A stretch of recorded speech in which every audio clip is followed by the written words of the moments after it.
Verbal vibration.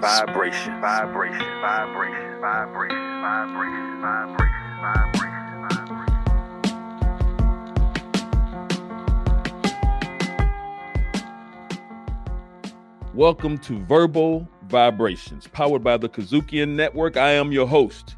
You can call me Mr. Speaker because I spit the truth and I'm a knowledge and light seeker. We are the poetic pulse, the people, the nation, KUDZUKIANs, the home of verbal vibration. This is a spoken word collaboration featuring artists from across the nation, uplifting the generation, celebrating our liberation from educational castration, connecting you to your real foundation. Our history did not start at a plantation. We are the poetic pulse, the people, the nation, KUDZUKIANs, the home of verbal vibration. Find your voice, begin the celebration, earn your wings, start the migration, come expand your education, grow, learn, build, discover revelations. That's right. Join, follow, and like verbal vibrations. We are the poetic pulse, the people, the nation, KUDZUKIANs, the home of verbal vibrations. We're the poetic pulse, the people, the nation, KUDZUKIANs, the home of verbal vibration. Today, we have Miss Kimberly Shaw, the closer. I am your host, Mr. Speaker. Please come back and we will have the closer straight out of South Carolina. R&R on Sports. We are talking about former NBA basketball player, Brother Mario Elie. Welcome to R&R on Sports. Pleasure to be on here with you guys, man. Thank you guys for having me. It's R&R on Sports. Hello, and welcome back to Verbal Vibrations, powered by the KUDZUKIAN Network. I am your host, Mr. Speaker, and today, out of South Kakalaki, we are speaking to Miss Kimberly Shaw. How you doing, Kim? I'm good. How are you? Hey, I'm doing fantastic. All is well. I'm glad to have you here on the show today. And look, this time, it's these minutes go by quick. So I got to get right to my questions. Yes. Thank you for having me. I'm glad to have you. Tell the audience about your early connection with writing and poetry. Well, I actually started writing when I was about 12 years old. Probably a little bit before that, because like when I was in 5th grade, I was like really interested in composition and writing. And so we used to have to do a lot of that around that age anyway. And so I started to write there. And then when I went to 6th grade, of course, like the English teacher really was influential in making that grow. So shout out to Miss Ormond, the 6th grade English teacher, because, she really did make those connections for me and make me want to be more passionate about it. And then from there, I just started to keep writing. And then it was more poetry and more poetry and more poetry. Mm-hmm. So how did you make the transition from writing to now speaking? Well, that was definitely a hurdle that I had to get over and cross, because that was something that I was never really comfortable with doing. And when I was in college, actually, my best friend, shout out to the best friend, they did this radio show on the campus, and it was called The Royal Palace. And he would be like, I want you to come and spit some poetry in one of my segments. And so I would do that, but then I wasn't really comfortable doing that, but I was just doing it because he was giving me the opportunity. And so a lot of times people would give him feedback and they would say, the poems are fire, but I mean, she sounds like she's reading something. Like you can tell she's reading something. So it was like not like a performance is what I took from that. So it took me a long time to develop that and come into like having a delivery and a presence and that kind of thing. So it was definitely something that I had to grow over time. So what I think I hear you saying is to the audience, yes, start by writing. Yes. And then eventually start practicing the reading piece over and over till you actually own the poem before you get up on that stage, because it can be frightening. I'm a soldier, been in combat, and I'm telling you, when I got on that stage the first time, my knees were shaking like I was getting shot at. Right. And I still get nervous sometimes, but it's okay though. We still rock it out. All right. So this, I mean, and we're gonna do a poem here in a minute, but I want to talk to you about being a special needs mom. Yes. How does that affect you, your writing, and things about Miss Kimberly Shaw? Wow. So that is like a big part of my identity now that was never like really there. Like I was always a mother, but then there's something about being a special needs mother, and you have to like relearn a lot of things. You have to learn things about their world, and then your time is not really your time. Like your time is their time. So you have to be on their schedule all the time. I have to manage like 3 schedules, like my schedule, my oldest son's schedule, and my youngest son's schedule. And it's a lot to manage. Mm-hmm. So it can get hectic, it can get busy. So that doesn't leave a lot of time for me to write. And a lot of times I do have to put my writing on the back burner. And it's a lot of late nights. It's a lot of late nights of me like practicing poetry, doing open mics late at night and things like that. But it's things that I have to make time for because it's something that I'm also passionate about. Absolutely. And little known fact, I'm a special needs dad. So yes, I did not know that. I know. My girl's a rock star. You know, she'll fight yes, you. They all are rock stars. Yes, that's what I love about them. They're amazing. Okay, so how about you give us a poem so the audience can know why I have you here? Yes. Do this poem. All right. So this poem is called "Excuse Me While I Kiss This Guy." Oh my. Special request, by the way. I'm in a daze. It's all in a day's work. The sun bursts before dark, spilling a bold tapestry trail of beautiful hues into the sky behind her. Reddish blue, bluish red, pomegranate wine-soaked firmament, painting my shrouded night so permanent. Look at the sky. I'm amazed. Colorful haze. I think it's purple. Look at this guy. I'm amazed. He made it through my maze. Fuck.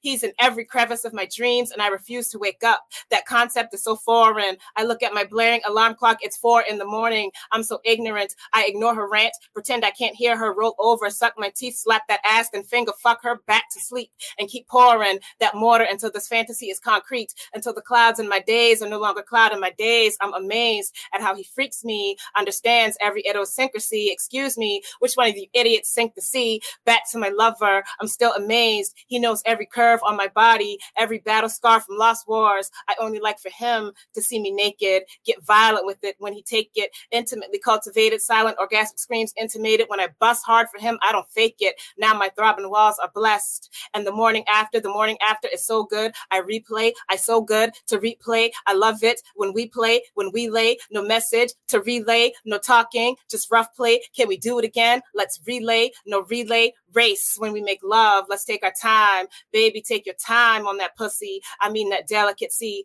No, my bad, sweetheart. I mean that delicacy, but I'm not taking time on that dick. Don't need no time when I lick, because the natural flavor of his hot jizz is legit. I love it when we're intimate. I watch the time on my watch tick and trickle far away into a memorable abyss I can't recover, but I'll always remember the times we were making love for hours. What is between us is ours. He gave me his hours. What he planted in me is now ours. A love child, something I can't buy. Time always goes by when we're having fun. Why do we have to say bye? Can't we just trip on our memories while we take a comforting trip down memory lane, tripping and falling into the familiarity of what we already be? Is it so forward for us to look forward to what we can become if we put fear and uncertainty to bed, if we played spades and our hearts always led? Thank you. So let me put my clothes back on. I had to get naked during that poem. Goodness gracious. Yes. Like tingles and chills, girl. Oh my goodness. I read that poem. I was like, you got to do that. You know, and it is the thing that when you can write a poem so well that makes every guy think, she's writing about me. Yes. Like, that's me doing that. That's what you want. That's the art of knowing exactly. You got a damn hit. Yes. Here you are. This is Verbal Vibrations. This is the way we want to start. Woo! Thank you, Ms. Kimberly Shaw. You're welcome. Verbal Vibrations, powered by the KUDZUKIAN Network. We're going to take a short break so I can recover and get my clothes back on, and we'll be right back. 3. Entering into 40, I still had the same 30 and below confidence. B. In a bar, in your own home. C. You just feel unseen. And it's like, wait, what happened? Like 2 days ago, I was the 3BC. 3 Black Chicks on the KUDZUKIAN Network. KUDZUKIAN! So this poem is called Advice from One Poet to Another. I came to the Word is Right open mic one night, geared up to just listen to amazing poetry, not perform it. And by the end of the show, my esteemed colleague, Ma Dukes, asked if I could bless the mic with a poem. I never turned down those types of invitations, so I said sure. Immediately, I started sifting through the foggy sand of my mind to figure out which poem I wanted to share, but I wasn't completely sure. So I asked the audience of what poem they wanted to hear from me, or if they had any special requests. The room went on a quick silent pause, then an unequivocally correct voice made its presence known, coming through like sounds from a loudspeaker. A loudspeaker named Mr. Speaker spoke to my spirit when he said, "Read that one." Confused, I asked him, "Which one?" Thinking in my head, he never even heard me spit. How does he know which poem to suggest? Or has he? After all, the internet is a far and wide place. It's quite possible he's seen me. "Read that one," he said, even more boldly, jarring me out of my hasty thoughts. "Which one?" I asked emphatically. "Read the one with the words in it." Facepalm moment for me. 1 point for Mr. Speaker. I laughed, said, "Oh," and in that moment, I understood. I saw what he did there. I quickly got it together and conjured up the nerve and my poem of choice, and then I was up. I read the poem with the words in it. Press your luck, game reality. Poets, the reality is all poems are the right choice if you're on an open mic. Your fellow poets will still support you, surround you, sound off. They just want to hear you, so stand up and be heard. If you're here and you've been here for a while, or even if this is your first time walking into our room and you think you might want to join us on stage, come on, we got room. There's always room. We can't hear new voices if they're invisible, if they're scared, if they're silent, if they're unsure, if they're quiet. We know you've got talent. You wouldn't be here casing the open mic, pacing back and forth in your mind, wondering if you should just go for it. The answer is a resounding yes. Just go for it. Catch the energy. Feel the mood. Every poet has been in your shoes. You know what to do. You're safe here. You're home here. If you fuck up, keep going and then come back. Keep coming back. That's how you get stronger. That's how you get better. If you don't know what to do, know this. We already love you because you came through. You showed up. Now step up. Your slot is up. You're on next. We got you. Just read the one with the words in it. Thank you. That's what I'm talking about. This is Verbal Vibrations, powered by the KUDZUKIAN Network, and I clearly know that poem was written about me. Yes, it was. Thank you, Mr. Speaker. Shout out to Mr. Speaker. You. And that poem comes from her first book entitled Inspired by Actual Events, which I had the privilege of reviewing. And you're reviewing a book and you hear it's like you're reading your name, and I'm like, what? So no, I was more than just, I fell off gotta go back over there, but I appreciate you. Yes. Talk to us about the inspiration for the book. Oh, wow. Multiple inspirations, yeah. Yes, multiple inspirations. So it all started when I was writing in college. And one of the poems in the book is the same as the name of the title of the book, Inspired by Actual Events. And so I wrote that poem, and it's kind of like an erotic piece also, but it was inspired by an actual event because it was like one of my friends walking away from me is the thought that inspired that poem. So then I wanted to turn it into like a whole book of poems that I had been inspired by actual events to write. So this book just has lots of different poems that speak to real life experiences, whether they're my own experiences or experiences of people that I know and hold near and dear to my heart. All right. As I had gone through the book, what sticks out to me about you is, and I want to make sure I say this because I thought I wrote it in the review, but I see you as a matriarch in the making. Yes, that was a dope compliment. Thank you. And I'm not I'm not playing with you. I'm not playing. I think it's very, very serious because the matriarchs are that individual in the family that's passing things on and making sure that the next generation comes up with those important things. And I think that's very critical. It extends from your family, your immediate family, to your surrounding family, and to even people who are not in your immediate family. So I take that very, very seriously because my mother, the matriarch of my family, passed those things on. And I just see that as a very important role. And Right. that's how I see you. So Oh, thank you. I thought the book was excellent. Please tell the people how they can find you, get the book, and any other things you have out there. Yes. So they can find me on my website, KimberlyShawPoetry.com. And that's how you can also get this very pretty book and nice poems also. And if you want to follow me on social media, you can follow me at Kimberly Shaw Poetry on Facebook and IG. Twitter, my handle is at Miss Kimberly Shaw. Those are the main ones. I just started a TikTok, but I have no content on there yet. But when I do get content, it will be Kimberly Shaw, the closer. Yes. I mean, do some poems. What are you talking about? Yes. I have not uploaded any content yet. That's the correction. Excuse me while I kiss this guy. Hey, that might need to be the first one since I'm taking requests. Oh my goodness. Goodness. Do you have anything else out there like CDs or more books coming? I don't have a CD, but I would love to do one. That's something that is on my list of things that I want to do, like my bucket list. And I am working on my second book. So there's that. That one is going to be like a lot of hardcore work, a lot of erotica, because I know you like my erotica. And I think that one, I'm still just putting together all the poems that are going to go in that one. But it's very fun to do. It's very fun to conceptualize. Yeah. So what I would say to you is for that first CD, go ahead and write. I mean, because one of the hardest, the poems. Right. And you could do the poems. It's like, what am I going to do? A CD that's going to mirror that book? Or am I going to do a CD that's totally separate and different from some other stuff that I haven't put out there? But right. I say write out 5 different, agendas. So you can have 5 different, like say, I'm going to have this, I may do these 12 to 15 to 20 poems on a CD or whatever. Mm-hmm. Write them all down. And then at some point you'll make a decision, because I know a guy named Mr. Speaker that's going to probably help you with getting that CD together, Okay. All right, Mr. Speaker. We got to do what we got to do.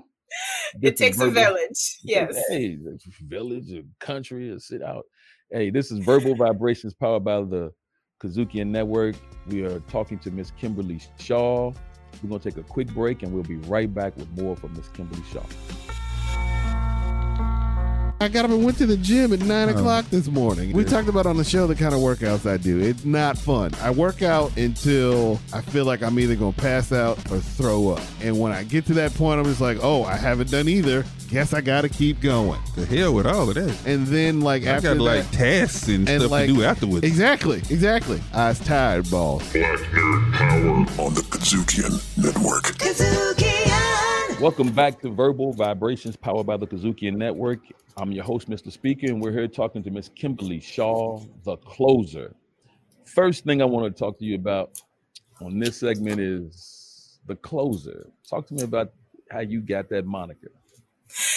The closer. So that name, I just gave myself that name because I've been doing all these open mics, and then I always like to go last, right? I always like to be like the last poet that they hear and the last poet that is going to speak something that's going to be something that they're left with. And then I write such strong pieces that it fits the name. So it's like I close the show with this poem that just wraps up the whole show a lot of the times. And so people will be like, oh my God, yes. And then they'll say that was an appropriate piece. And so I was just like, that's my name. I close open mics like I wrote in one of my poems. And so I think that that's important.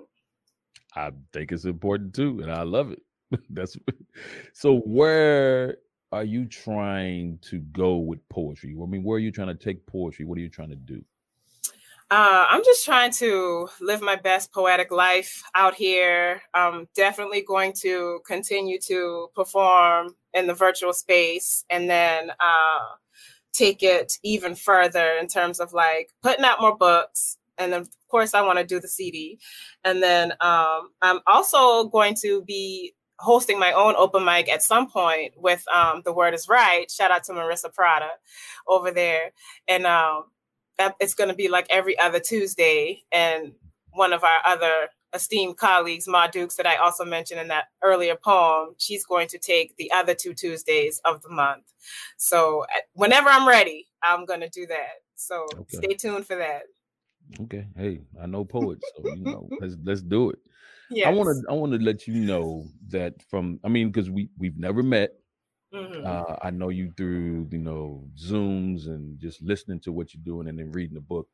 But from my limited exposure to you, from my extensive exposure with the military, I see a lot of leadership in you. I see a lot of inspirational type leadership and things that other people would be magnetized towards you for. So I just wanted to put that into your spirit to let you know that from a professional leader, mm-hmm. that's what I see. Now, I don't know if you're developing that. I don't know if you're aware of it. I'm just letting you know that's my job for the United States is to recognize leadership. And Thank you. Yes, thank you. But what I want you to do is give us some more of Miss Kimberly Shaw. All right. So since you said that, I am going to have to switch up my plan here and give you Woman, There's Nothing We Can't Do. That's right. Queen, grandmother, mother, aunt, sister, cousin, daughter, niece, friend, the beginnings to all our ends, the X factor to all of our Y's. Yes, the Y's matter, but that almighty X marks the spot. X, that almighty double X posse. Women, let's gather our posse. We are gonna be able to do it. 'Cause see, when women get together, there's nothing we can't do. Plural or singular, we got you. In tennis shoes or pumps, we running things. In boardrooms or living rooms, it's not a thing we can't do. We women who are a woman who are the goddesses Maya Angelou was referring to. It be a woman who establishes roots, raises a home, keeps us all together, keeps herself well put together. She dressed to the nines and poise and composure. She let other women know where they can cop that. Now we all just a little more sure of ourselves. Sometimes we just need a little push before we shove off, spread out, spread our womanly gifts to the world. And believe me, we got plenty. There's nothing we can't do. So woman, get out there and bear fruit from your womb, whether it be a stellar human being, a best-selling book, an innovative product, or lucrative business venture. You have still created a life, a still breathing life, because all of these miraculous things can still be your baby. Yes, God, honey, you can raise them every day, watch them grow, celebrate triumphs and disappointments, give them a long hug, short kiss them goodnight, put them to bed and love them harder tomorrow. So have that baby. You're doing important work for our society, whether you are in a physical kitchen or a creative one, or braiding little black girls' hair. Do it, queen. Tell those braided rows of corn, get that kitchen together so that when she sees her, she sees we, beauty.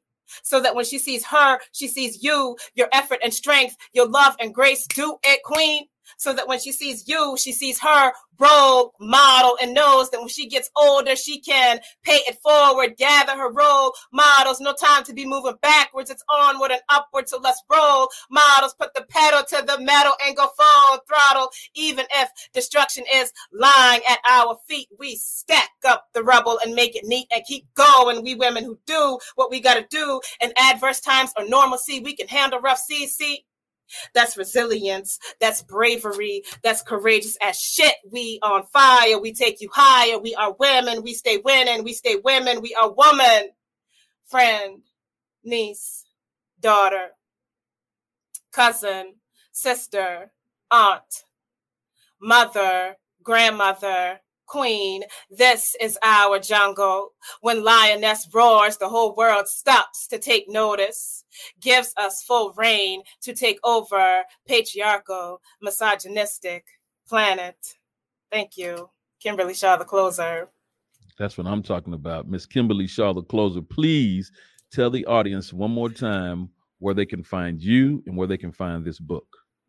Yes, they can find this book on my website, KimberlyShawPoetry.com. Again, it is called Inspired by Actual Events.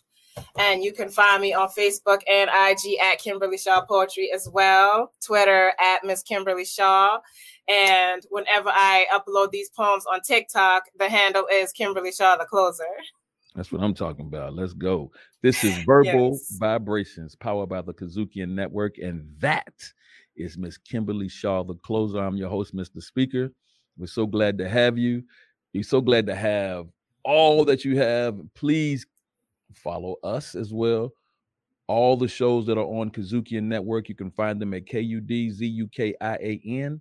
There's a whole website of different shows. You're gonna love 3BC, Three Black Chicks.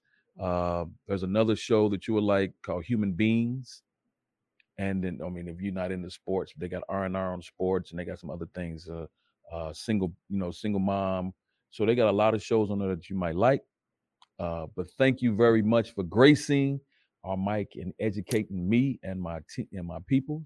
We're glad to have you, and I'm gonna see you soon, somewhere electronically or hopefully in person. Yes, yes, indeed. Thank you, Mr. Speaker.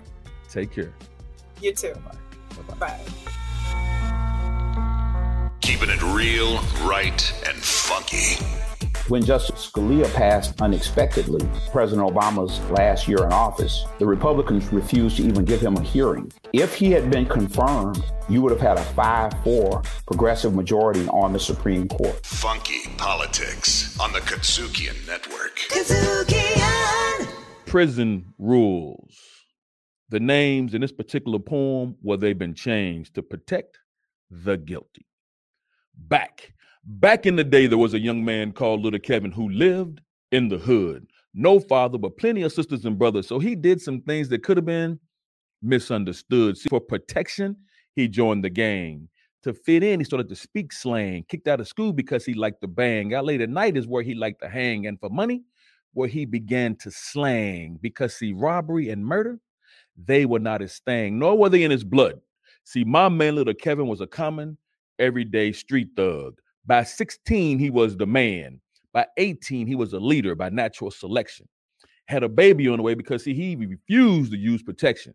He was still living with his mother when he had his second kid. But see, baby, that's when he got popped and sent up the river to serve a 10-year bid. That first night, Little Kevin called hell in that cell he was in because he went from being the man to being somebody's girlfriend, brutally gang raped, assaulted, violated. Modern slavery was what he faced. He was forced to follow prison rules if he ever wanted to walk out of that place. There were many rules he had to follow, but I will only highlight 3. The first rule was Little Kevin had to sit down. Absolutely no standing while he peed. This might not sound like a lot, but stay with me if you can. See, sitting down to pee actually proves that you are not a man. The second rule was easy to follow while serving time because Little Kevin's prison lover told him, boy, what's yours is mine.